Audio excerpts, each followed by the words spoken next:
Nikita Mirzani kembali membuat suasana persidangan memanas setelah upayanya untuk memutar sebuah rekaman suara ditolak oleh majelis hakim. Momen tersebut terjadi dalam sidang lanjutan kasus dugaan pemerasan terhadap Reza Gledys di Pengadilan Negeri Jakarta Selatan pada Kamis 7 Agustus 2025. Nikita Mirzani hadir di persidangan kendati mengaku dalam kondisi kesehatan yang kurang prima. Ia bahkan menyebut bahwa putranya yang paling kecil sedang menjalani perawatan di rumah sakit. Namun kondisi tersebut tidak menyurutkan semangatnya untuk berjuang dalam perkara yang menjeratnya. Sesaat sebelum sidang dimulai, Nikita Mirzani secara mengejutkan meminta izin kepada hakim ketua untuk memutar sebuah bukti rekaman. Rekaman tersebut diduga kuat berkaitan dengan bukti dugaan kecurangan yang sebelumnya sempat disinggung oleh tim kuasa hukum Nikita Mirzani, Fahmi Bahmid. Fahmi sebelumnya menyatakan bahwa rekaman itu akan membongkar adanya upaya Reza Gledys untuk mengatur jalannya persidangan. Ada juga rekaman yang diklaim memuat percakapan Reza Gledys dan asisten Nikita Mirzani, Mael Saputra, saat membahas uang yang disebut bentuk pemerasan. Menanggapi permintaan Nikita Mirzani, hakim ketua tidak langsung mengabulkan, melainkan memberikan pernyataan normatif kepada seluruh pihak yang hadir. Mendengar respon tersebut, Nikita Mirzani menyindir dengan nada pesimis terhadap penegakan hukum. Izin bicara yang mulia, percuma lapor polisi, pasti ditanganinya lama. Ya, begitulah kata Nikita Mirzani. Namun hakim ketua langsung memotong ucapan Nikita Mirzani dan menegaskan bahwa agenda persidangan hari ini adalah pembuktian dan pemeriksaan saksi. Saksi yang dihadirkan dalam agenda pembuktian masih dari pihak jaksa penuntut umum. Salah satu yang dipastikan datang adalah Dr. Amira Farahnas atau yang biasa disapa Doktif. Nah, gimana nih menurut netizen yang terhormat? Silahkan berkomentar ya. JPU netral dong, JPU netral dong, biarkan dia bicara, biarkan dia menjelaskan, jangan dipotong-potong melulu. JPU netral dong, itu kata Nikita Mirzani sebelum sidang ditunda. Gila, seketika hakimnya terdiam dan menunda sidang. Kita sholat dulu. Kata hakimnya, ya sholatlah, minta doa, mohon ampun sama Allah, karena kamu juga sudah disumpah hakim.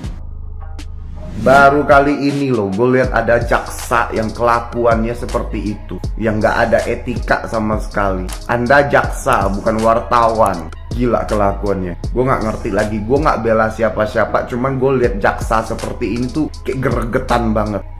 Diganti deh JPU seperti itu, ganti. Gregetan banget gue liatnya, sumpah. Tingkah lakunya itu loh, dengan muka yang menye-menye gitu. Sidang ditunda 1 jam ke depan. Wah, banyak kejanggalan dari awal aja udah janggal. Yang pertama, JPU salah bulan. Kedua, salah nama. Sampai ditegur hakim, fokus, katanya fokus, tolong fokus. Menurut gua ya, untuk part itu, menurut gua, mereka sudah ketakutan, ketar-ketir. Kenapa tidak fokus? Udah ketar-ketir dengan isi flash disk itu.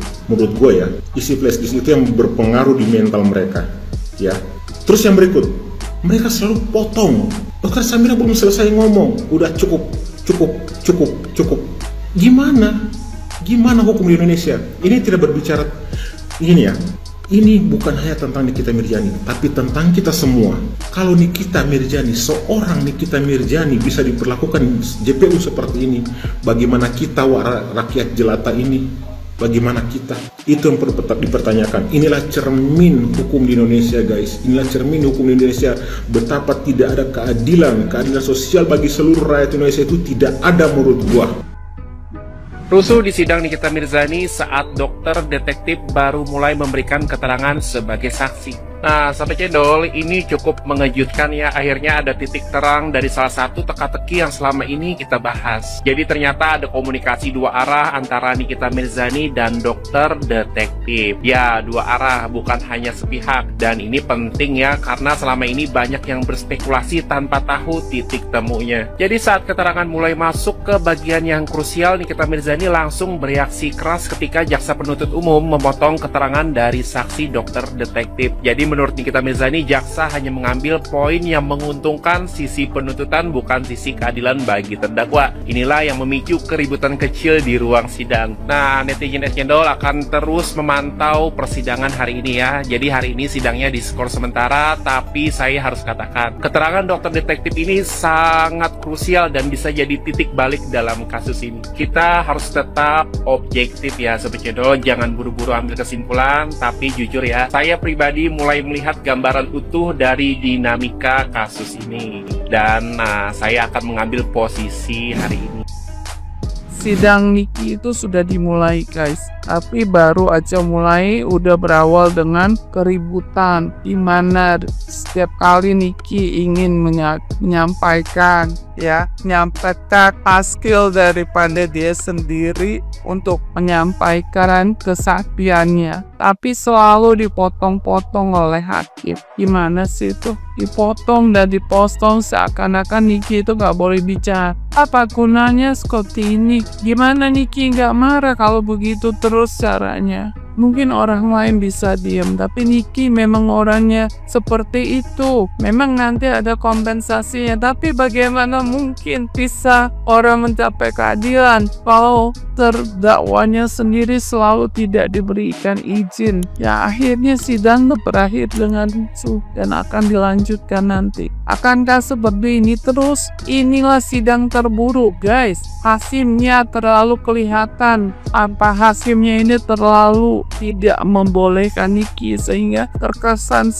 di balik itu bahwa hakim tersebut selalu menjadi hakim yang berpihak sebelah. Kelihatan kan seperti itu, masa orang mau menyampaikan nggak bisa? Oke, makasih, gitu aja. Nanti dilanjutin begitu lagi ngapain? Kalau sidang begini, hakimnya berat sebelah. Dari awal udah ketahuan. Orang mau bersaksi, orang mau ngomong nggak boleh. Gimana sih? Pakai apaan begini?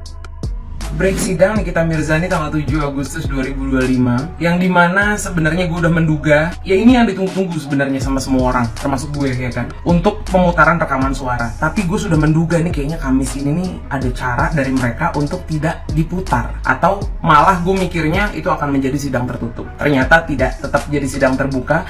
Namun hakim menolak pemutaran di awal dan menyarankan terdakwa agar melaporkan ke pihak berwajib, di mana hakim sebelumnya sudah mengutarakan dan hari ini pun mengutarakan bahwasanya bila mana ada bukti-bukti penyuapan atau tanda kutip ketidakadilan, laporkan ke kami. Ketika ada hendak dilaporkan, sidang sebelumnya tercancel, ditutup, hakim kabur. Ini baru beginning. Hakim langsung membuat keputusan bahwasanya silahkan dilaporkan ke pihak berwajib. Ini mainnya gimana? Mau mulai dari nol. Sementara ruang sidang itu tempatnya terdakwa untuk menyerahkan barang bukti yang bisa menjadi sebagai alat bela, karena terdakwa lagi-lagi mempunyai hak. Ini ruang keadilan loh ya, namanya ruang pengadilan. Tapi di mana letak keadilannya? Sementara di satu sisi, Bang Fahmi sebagai kuasa hukum Nikita Mirzani sudah berbicara di awal bahwasanya Nikita Mirzani sudah mendapat surat dari rutan bahwasanya ada masalah di sini, harus dioperasi atau apalah, periksa. Sudahlah, berkas itu diantar ke hakim. Tiba-tiba hakim announce, kita tidak akan, pokoknya intinya mengiyakan bila mana tidak ada surat langsung dari rutan. Kupingnya sombong kali ini ya. Kupingnya sombong. Saya aja yang nonton dari live, suaranya kecil aja dengar Bang Fahmi ngomong begitu. Udah ada surat dari rutan. Kupingnya hakim sombong. Kenapa, Pak? Sudah tegang dulu ya di awal ya, tegangan tinggi, bak sutet. Pak, amlodipin murah Pak, obat darah tinggi murah, beli dari material-material terdekat. Terus di sini nih gue catat semua ya. Oke, balik ke si hakim. Pak Hakim, apa yang bisa dipegang Pak? Ini ada rekaman digital, ada jejak digital. Bapak bicaranya Senin Kemis. Apa yang bisa dipegang? Terus Bapak pakai mode galak Pak. Mode galak, mode tegas dengan mode galak itu beda. Catet ya Pak. Dan ini ruang sidang atau ruang premanisme ya. Kalau hakimnya aja pakai mode galak, ya macam orang lapar jadi galak, ya kan? JPU juga memotong-motong dengan seenaknya. Hakim sudah berkata kepada saksi bahwasanya tadi saksi adalah doktif ya. Jawab apa yang ditanyakan dan jangan ngomong apa yang tidak ditanyakan. Jawab apa yang tahu dan tidak perlu dijawab apa yang tidak tahu. Tapi ketika JPU menanyakan kepada saksi, lalu saksi baru menjawab 2 patah kata, di stop.